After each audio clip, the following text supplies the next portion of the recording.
The ICC announced its intention to push for cricket's inclusion in the Olympics for the 2028 Games in LA and 2032 in Brisbane, and they hope beyond. Is that really possible in a cramped international schedule? And how exactly would it work? Well, in a moment, we'll speak to Olympic historian Philip Barker, and we'll have cricket journalist Tim Wigmore with us, who's written a lot on this subject in The Telegraph. But first, I'm delighted to welcome to the TMS box Ian Watmore, the ECB chairman, who's leading the ICC working group on getting cricket into the Olympics. Ian, welcome. Well, thank you very much for inviting me. I'm intrigued to learn more about this and to explain to all of our listeners, first of all, how did it come about that cricket's got to this specific point of saying, yes, we definitely want to lead a charge and try and get cricket into the Olympics? Well, so the ICC represents over 100 countries that play cricket around the world, and we all sat down around the table last autumn, I think it was, and looked at cricket in the Olympics as a way to grow the game around the world. And I put my hand up and said, I think it's a fabulous idea. It's something I've thought about over many years as a good idea. And everybody looked at me and said, oh, England is supporting it, brilliant. And from there on, we've sort of pushed forward, and I've now been asked to lead the subcommittee that's charged with making it happen. So everyone's saying, yes, brilliant, England are in support of it. Presumably very important that India were in support of it, because I don't think that always had been in the past. It was very important, and so I spoke to Saurav and Jay afterwards, and they... Jay Shah and Saurav Ganguly, I apologise. And they went back and had their discussions with their board, and ditto, I confirmed it with our board, and we both came back in support.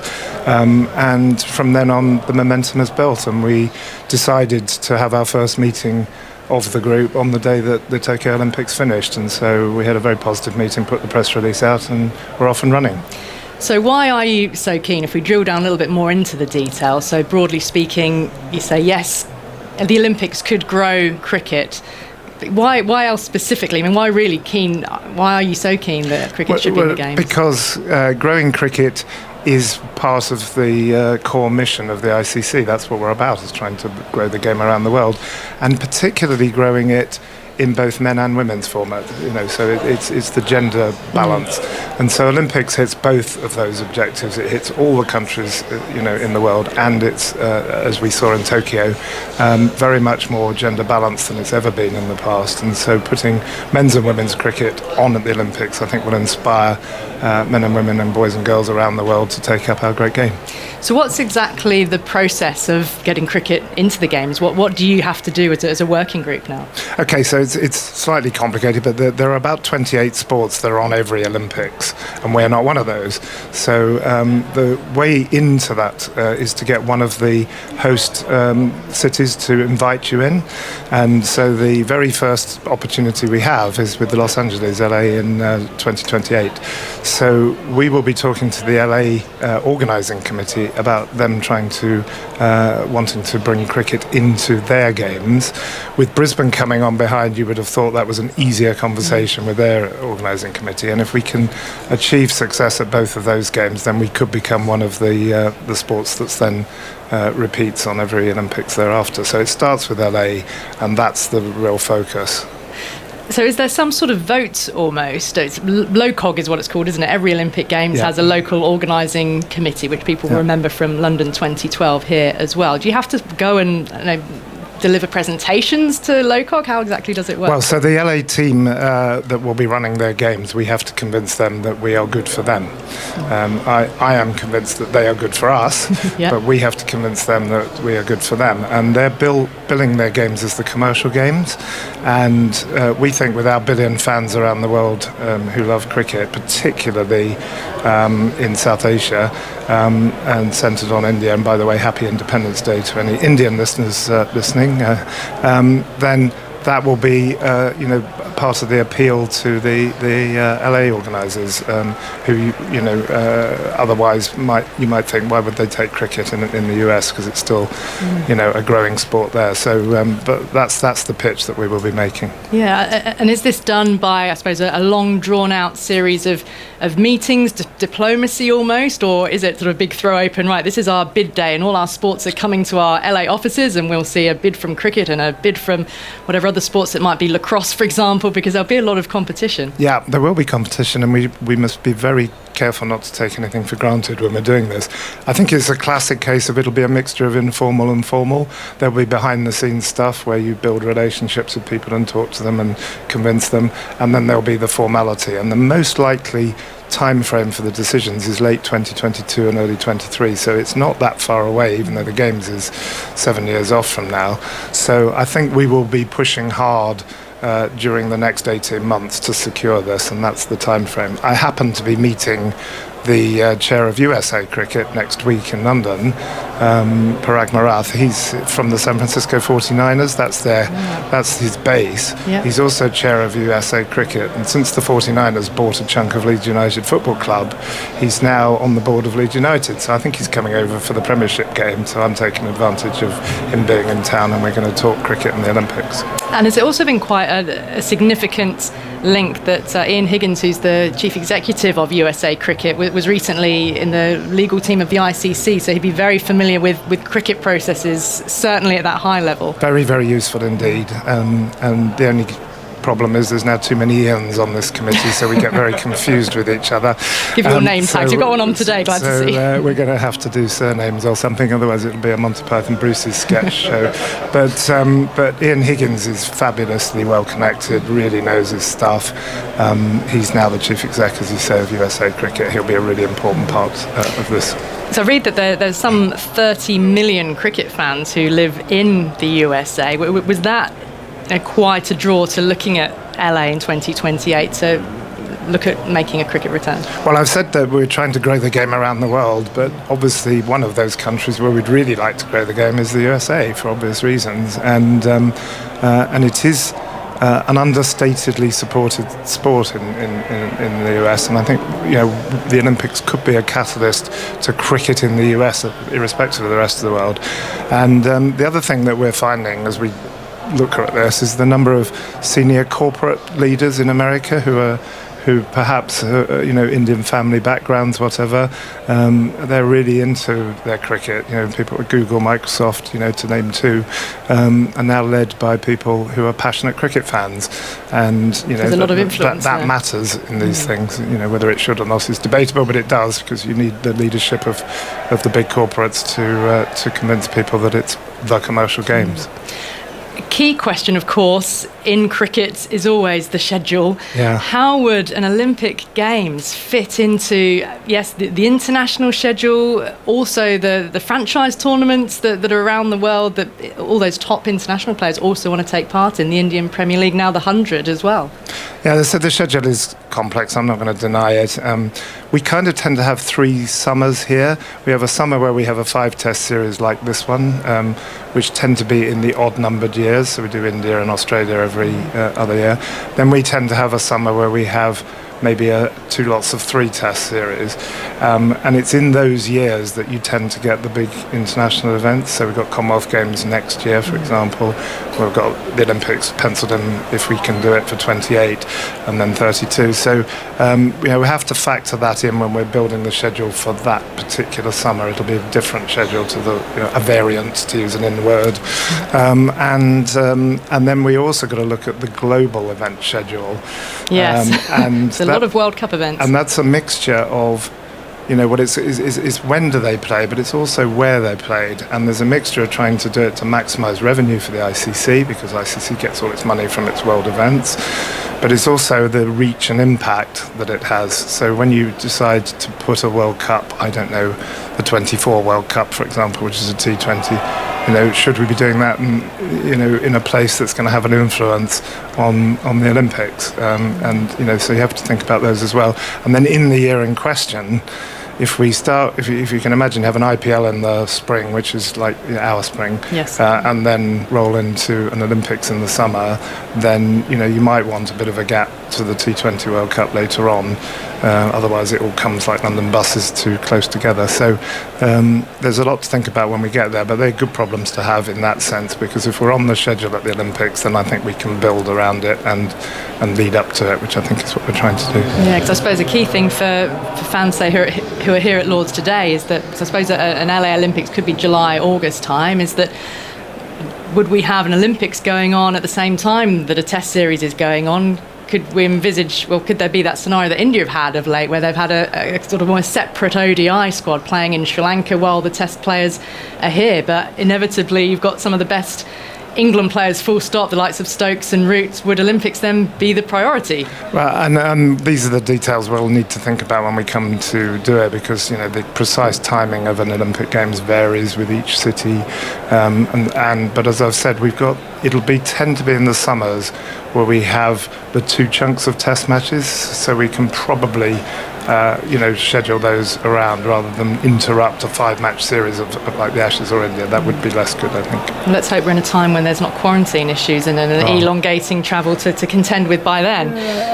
We've already got tired players, haven't we? You and me both. So, well, and let's have a word on that. The players, just to say that the players out there on the pitch today and all around world cricket deserve enormous thanks from every cricket-loving person in the world, because they are really living in extraordinarily difficult conditions in order to be able to put these games on and these matches on, and I just want to take the opportunity of thanking them, and I absolutely hope by 28 we're into a different world where some sort of new normal has emerged. So let's hope so. What about format though as well, and any sense of what you'll actually be bidding to put into the Olympics at this stage? Yeah, no, good question, and the answer to that is we start with the focus on T20, because as part of the Olympic rules you have to have a format of your sport that is globally played.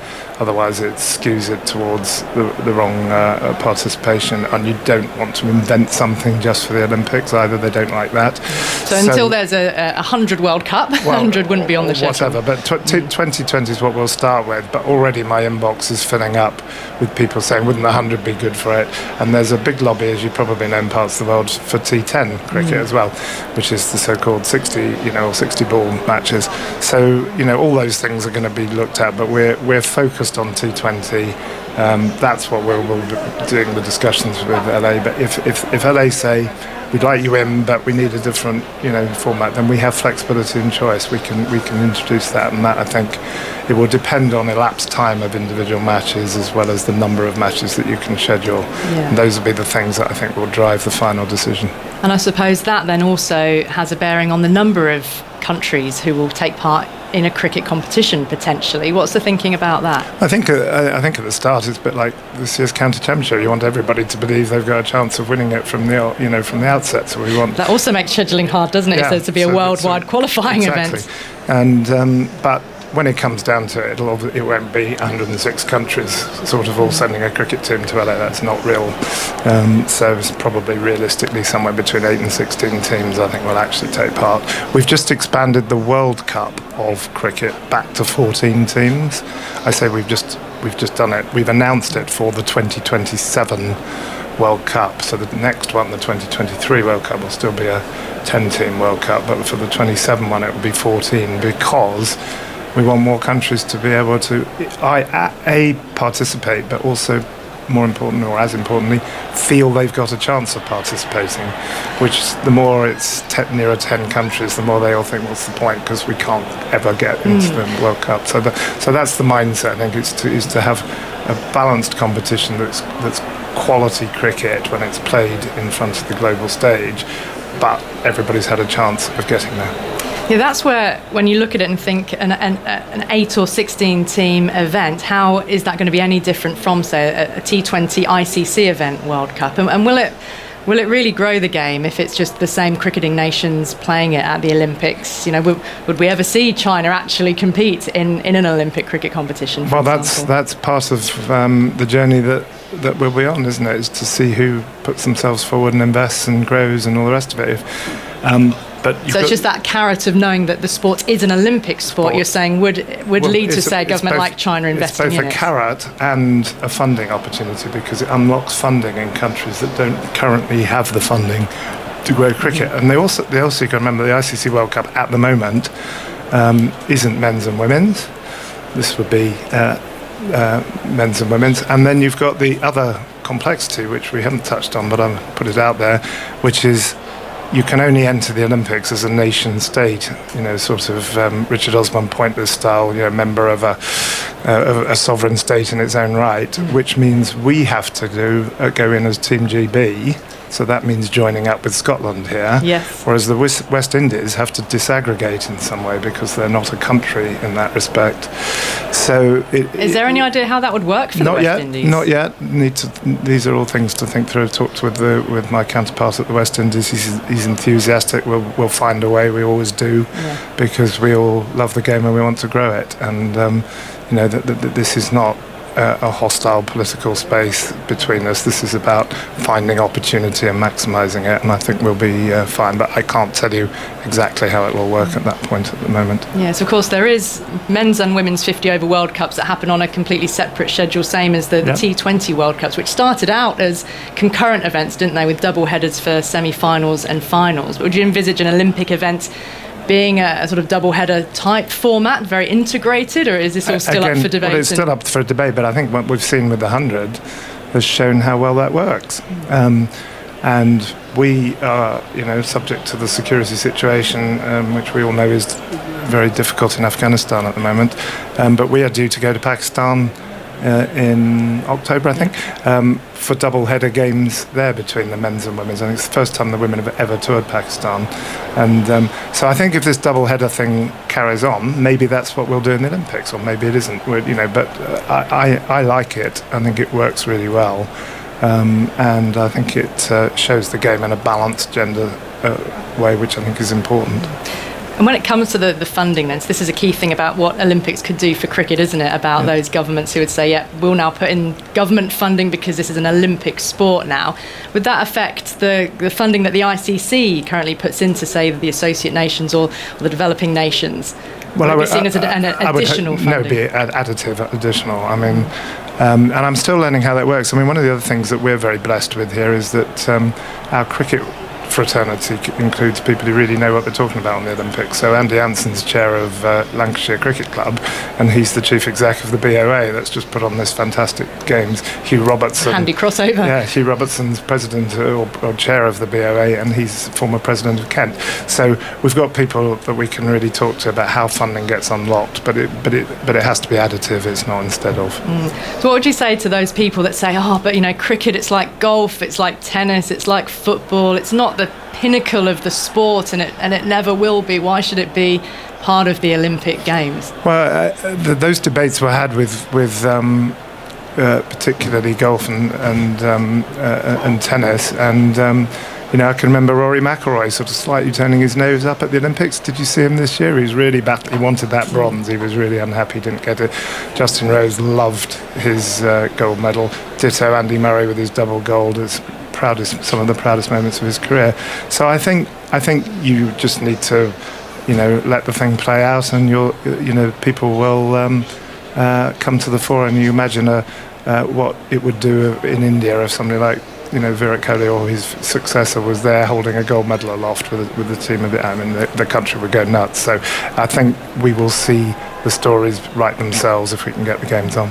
It's a really fascinating prospect. What is next, and what's the sort of very first or immediate task, or is it just this sort of soft, as you say, you've got some meeting lined up and you take it from there? Yeah, no, it starts off. We've made our public announcement. We're doing as you call it, the soft power meetings behind the scenes.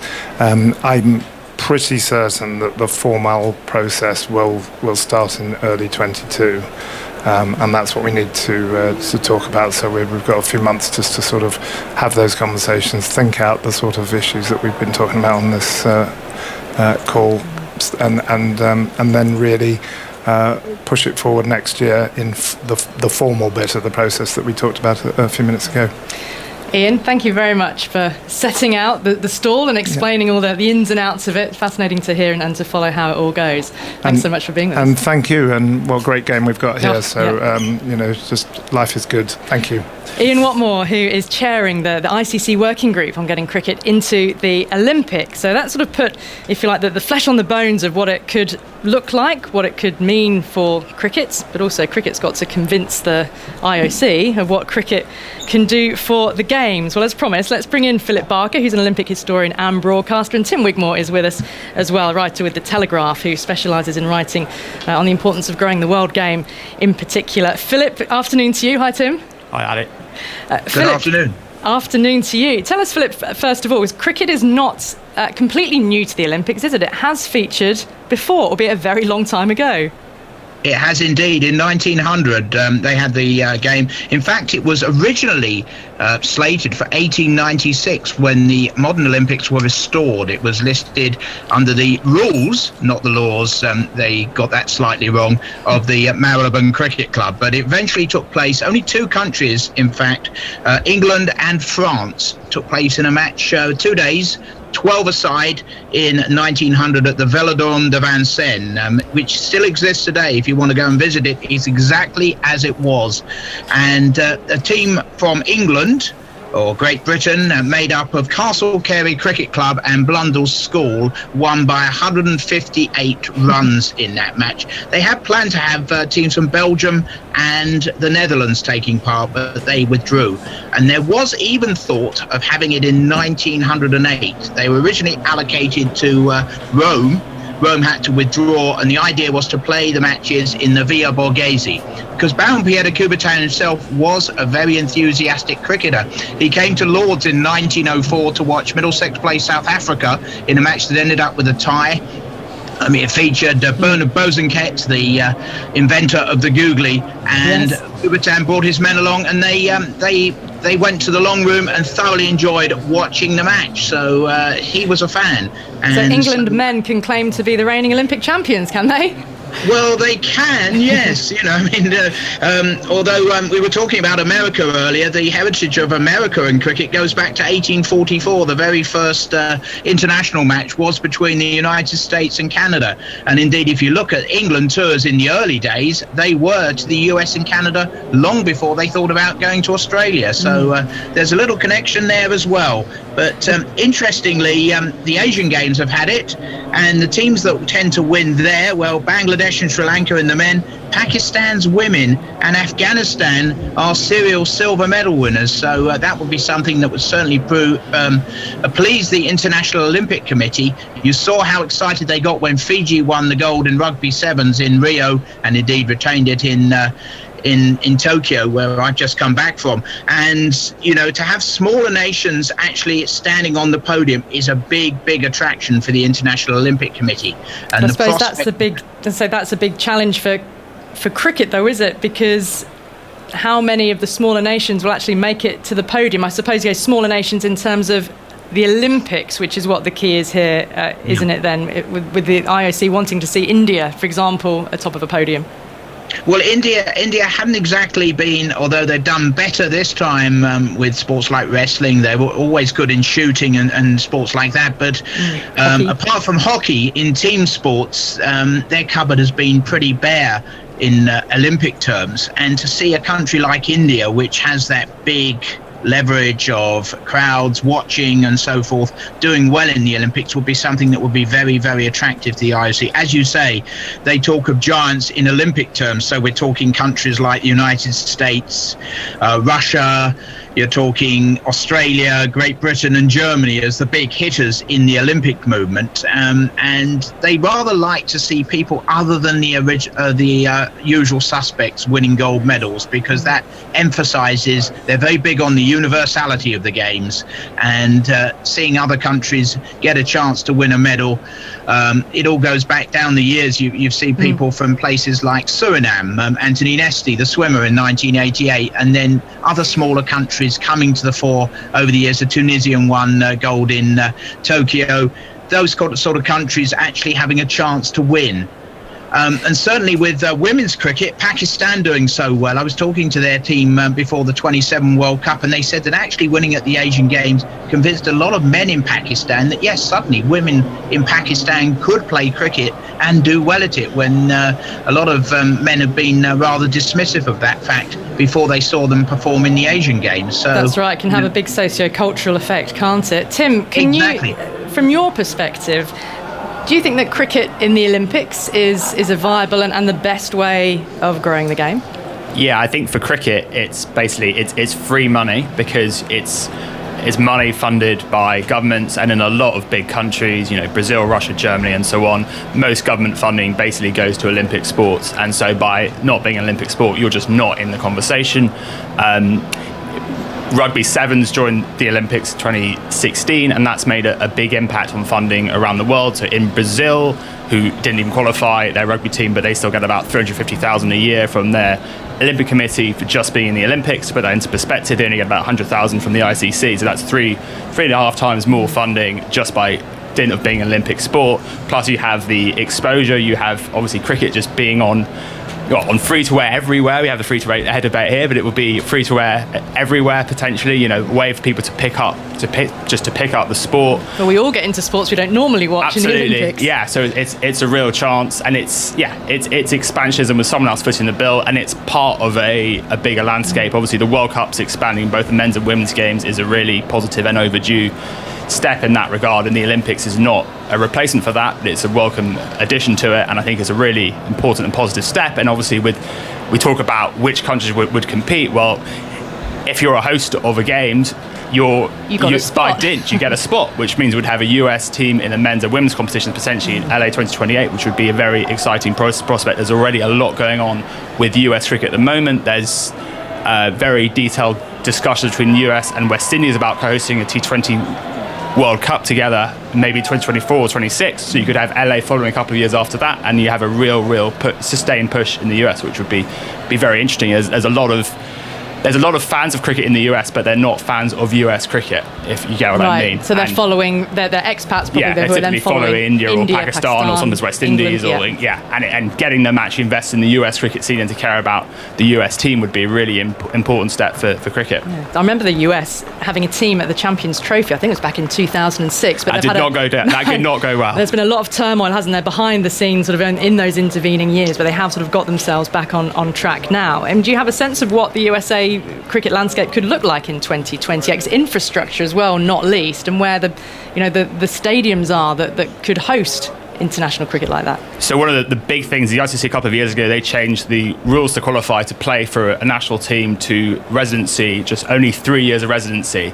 And that means actually anyone can go to the US and 3 years later they could be playing for the US national team. So we've seen some Olympics. Yeah, and we've seen some players already, such as Corey Anderson, moved from New Zealand. I think his partner was from Texas, and he's now, planning to play for the US in a couple of years' time. So it's actually a very good kind of career development opportunity. You have the launch of Major League Cricket, which is basically another T20 franchise competition. We've got a few of those already, but that will launch in 2023 in the US. And yeah, there's some real work being done on stadiums. There's sort of a few relative hotbeds of cricket, which are sort of Florida, Texas, LA, and New York as well. So it's spread out, typically following where the migrants are. And there's obviously everyone always talks about cricket in the US, and sometimes administrators have probably got a bit overexcited about it. But I think what's interesting now, you do see some signs of grassroots work being done as well as the sort of top end. I think historically it's been focused on the top end, but not on grassroots. And it is obviously a long-term project, but something like this could be a catalyst as potentially we've seen with football in the US, hosting the World Cup there in 1994. Actually, a generation on that has made it, that most people think that has made a real impact. Yeah, and looking at US on their women's side, I know that the US women's team is currently coached by Julia Price, the former Australia wicketkeeper, but only on a part-time basis. So there's a lot of infrastructure and development sort of still to be built at the national level in a lot of these countries even. Interesting on the West Indies about how they would compete in a games. And I was actually just looking at what will happen for the Commonwealth Games next year for the women's competition and reading that Barbados will be the representative of the West Indies. So there was, I think, set to be the T20 Inter-Island competition this year that was going to decide who would be the representative, but for various logistical reasons and a tour that West Indies have got, that comp's actually been cancelled. So they're taking Barbados as the winners of last year's competition to be the representative. Do you think that is going to lay out a bit of a blueprint as to how an Olympics could work, or would you want to see Barbados taking on Trinidad and Tobago, taking on Jamaica? Well, I think those kind of inter-island rivalries, they could actually be very good for Caribbean cricket. We've seen that with the Caribbean Premier League, and actually can be really a galvanising impact. But ultimately, those teams, you'd probably have a sort of a global qualifier. So you'd have teams entering a global qualifier. It would be a little bit little bit complicated, but that's probably okay for the benefits, and obviously it'd be quirky seeing a Britain team rather than an England team and so on. So there'd be some oddities, but I think none of these are insurmountable obstacles. We've seen that with football and so on. You have different teams and it's fine, and actually kind of adds interest in some ways. So yeah, I don't see any of these as any massive issues. And of course, in terms of the schedule, actually, that does feel like a big obstacle, surely. It is, but actually you could say it's becoming easier to manage, and the reason it is because we're seeing such a split between white and red ball cricket. So who's to say, in 7 years' time we might have no players who really play for England T20 and in their test teams. You could have a test series here, the test players stay here, and then the T20 guys go off to the US for a couple of weeks, come back with the gold medal, and then it's back to the test guys again. That's possible. It could be, couldn't it? There'll always be some you feel that really do perform well at both, like you Ben Stokes, and you sort of want to take them away almost. Yeah, it's worth saying that the IOC really want it to be a proper competition. We've seen football with the kind of, you're allowed 3 over 23, and they don't want something like that. They want the best. They want Kohli winning a gold medal, don't they? Yes, basically, that's what it feels like. Philip, just give us an example from you of perhaps a sport for which the Olympics really has propelled that growth in countries where it wasn't traditionally dominant. Has there been such an example? Well, I mean, you've seen this last couple of weeks. It just occurred to me the level of competition that they're going to have for cricket, because the ultimate decision will be made by the International Olympic Committee and not by LA. They can lobby all they want, but we've already got skateboarding and sport climbing and surfing ready to probably take their place again. So that, to my mind, it only leaves the one sport to come in. And one of the other important issues is that the IOC, that's the International Olympic Committee, have set a limit around 10,500 competitors. And that could be a real sticking point for cricket unless you go down to a smaller sided format, because in order to have a meaningful tournament, you're looking at least squads 15, 16 players per team, and then you've got gender equality. So that is one of the things that are going to have to consider. But sports have had, certainly we've had the Pacific nations who were always likely to be good at rugby sevens coming through and showing their worth at the rugby sevens in 2016, where normally it's the big hitters, New Zealand, South Africa, and England and Australia, who were the big ones in rugby union at 15-a-side. So you've had that sort of breakthrough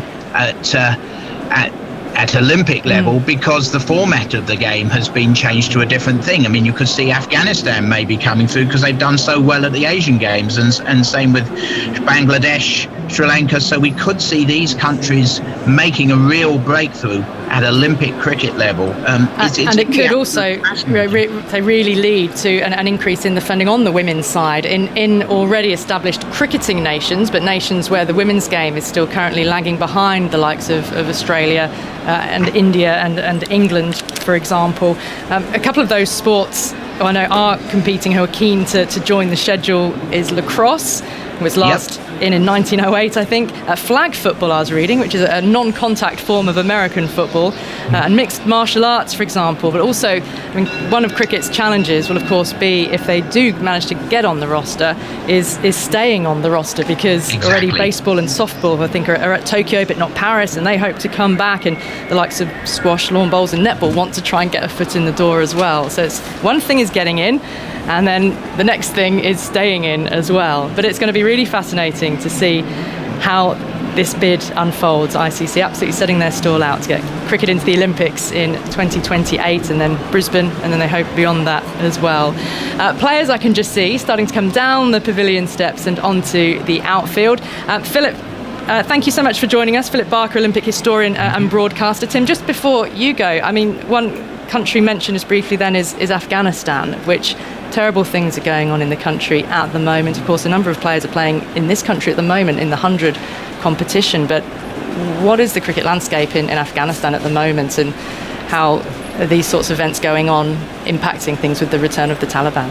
Yeah, it's likely to. Obviously, Afghanistan has been possibly the best story in cricket the last decade or so, and suddenly there's a huge amount of uncertainty. The Taliban's relationship with cricket is a curious one. Some Taliban commanders are kind of known to be big supporters of cricket. Cricket was beginning to actually make a foothold in Afghanistan prior to 2001. So under the old Taliban regime, there's stories of sort of Taliban commanders listening to cricket on radios and stuff, but there's sort of factions within Taliban. Some like cricket and some do not. And how many like women's cricket as well? Women's cricket is clearly absolutely is disastrous, and women's cricket has already been really struggling to gain any foothold there, and it's catastrophic for it really. Huge amount of uncertainty. The ICC will have to do a lot of work to kind of protect the improvements that we've seen in Afghan cricket, and a lot of players kind of live in other countries already, but they'll be worried about their families and stuff. So huge amounts of uncertainty. Yeah, clearly an unfolding situation. Tim Wigmore, thank you very much for being with us as well. And before that, of course, we heard from Ian Watmore, the ECB chairman, who's leading the ICC's working group on getting cricket back into the Olympics.